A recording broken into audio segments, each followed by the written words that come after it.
Hi, you guys. So let's talk about the purpose of government. What is the purpose of government? Why do we have government in the first place? That's one of the basic things that we need to talk about before we can talk about the actual government itself. So I'm going to go through this PowerPoint that I've pulled up. You can see this on Schoology. I just want to go through this briefly with you guys. So what do you think life would be like without a government in place? I think that it would be, I think it would be chaotic. It would be anarchy. A lot of people don't like the government, but the government is in place for a reason. And we need the government sometimes, right? The government is important, right? So one of the big reasons is to create the rules. Well, why do we need rules? Why do we need laws? And one of those reasons is we need to protect people from conflict. Because that's one of the big things that we study in world history and just in history in general is war, conflict, right? To protect people from conflict. So people really started to form governments when they realized that they could be better protected as a larger group rather than a smaller group. And then within the group, that one group or one person should have more power than the others. Sovereignty is a term that you guys need to know. Sovereignty is the idea that a group or a country has a right to be free of outside interference. That's something that you guys need to know, and that might probably be on a test. So make sure you have that vocabulary term. A country's government protects its citizens from one another, but it also protects its citizens from outside attacks and interference. Historically, governments have had the power to raise armies, to form alliances, and they have fought in wars in order to protect and keep order. There's always been a lot of discussion in the United States about the role of the government. Should it be more limited and only interfere in people's lives when absolutely necessary? Or should it be more direct and more involved in citizens' lives?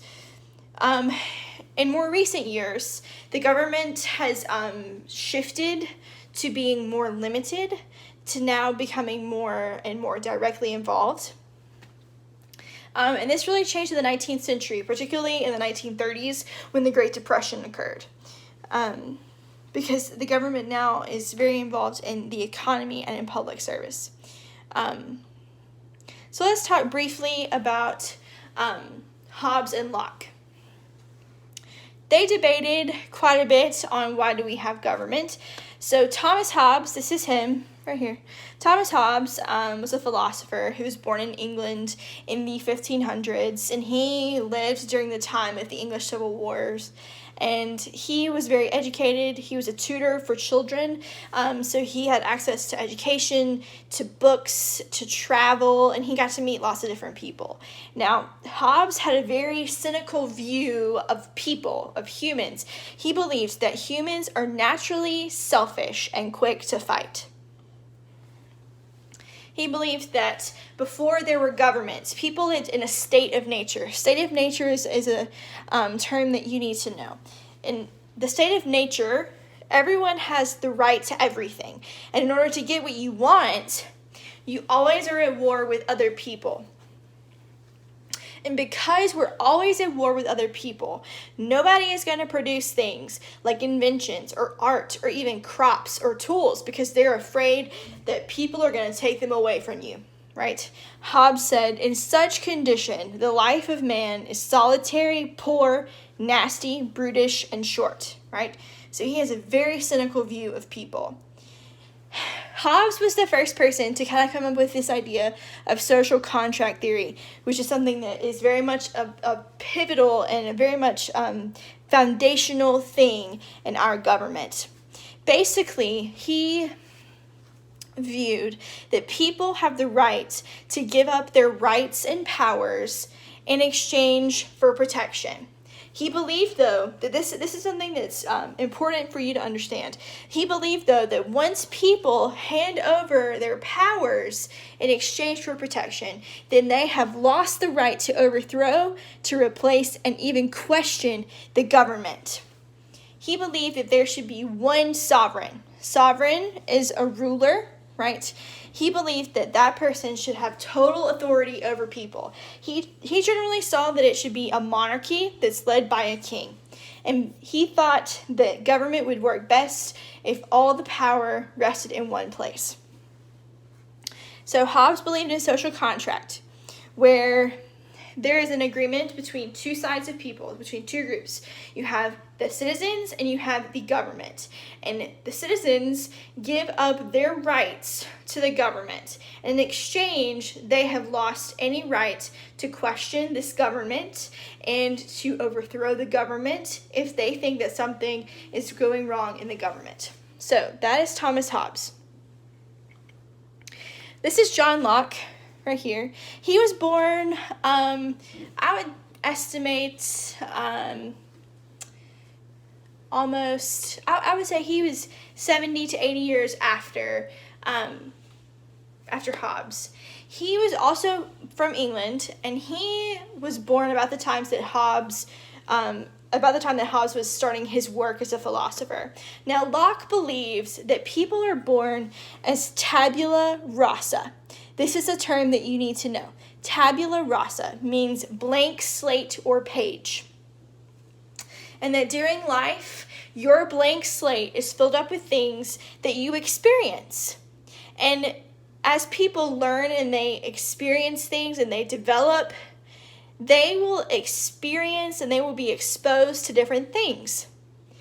And he says that the only thing that people have in common is that they are human and that they share a human nature that is the same for all people everywhere. So if you look at this picture here, this is your blank slate, and the experiences that you have in this life will add to your story, and the exposure that you have to the world will be added to your story, and that will make you who you are as a person. Locke believed, now this is something that's also very foundational in our government. He believed that every person is born with a set of natural rights, and he believed that these are life, liberty, and poverty. In the United States, we refer to it as life, liberty, and the pursuit of happiness, but he believed that every person had the right to life, liberty, and property. Obviously, life is pretty self-explanatory. You have the right to live and the right to fight to survive. Liberty means that people want to be free so that they can make their own decisions. And property, obviously, is things that you own. Locke believed that these rights are not given to people, that you are born with these rights, and that nobody can take these rights away from you. He believed, just like Hobbes, that in the state of nature, that when there's nobody in charge, people are going to do whatever they want to do, right? He believed that the purpose of government is to end the state of nature and to give people protections, right? To protect their rights, to protect their natural rights that we've all been given.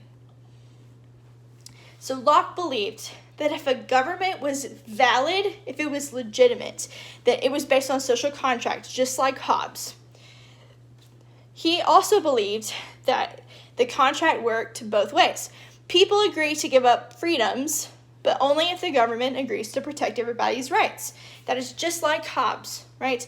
The difference between Locke and Hobbes, though, is that Hobbes believed that if the government fails to deliver, the people have the right to revolt, like the colonists did during the American Revolution, right? So, in other words, Locke believed that in government, in the social contract theory, because remember, a contract is between two different parties, and when one party does not hold up their end of the agreement, then the other party has the right to sue in today's society. The idea is the same. Locke believed that if one party did not hold up their end of the bargain, i.e. the government did not hold up their end of the bargain, then the people, the other party, had the right to rebel and to replace this government with a government that they feel is necessary and best for them. So this is kind of an example of how Hobbes and Locke saw social contract theory, where Locke saw it as more as a legitimate contract, where If a one party wronged the other, then they could seek, the word is not retribution, but something along those lines, right? Whereas Hobbes thought that it was more, you give up your rights and that they protect you, but you really can't rebel against them. So this is the last part of this PowerPoint. And I want you to think about this. Would they agree that there are no laws in the state of nature and that people are always at war? The answer would definitely be yes. They would agree on that statement. Would they agree that government is needed to protect people, to create laws, and to provide services? The answer is definitely yes. They would agree. However, this last statement, the ruler should be someone that has complete power and cannot be overthrown if the people are unhappy. They would definitely differ in that statement, right? That's more something that Hobbes would say, and Locke would disagree, and he would say that the people have the right to overthrow if they're unhappy. So that is the purpose of government, as well as a quick review of Thomas Hobbes and John Locke. So if you have any questions, please let me know. I hope that this has been helpful as you are studying through the PowerPoint. Don't forget to check the list of things at the beginning of the folder for this week so that you make sure that you get all of your assignments done. Have a great week, you guys.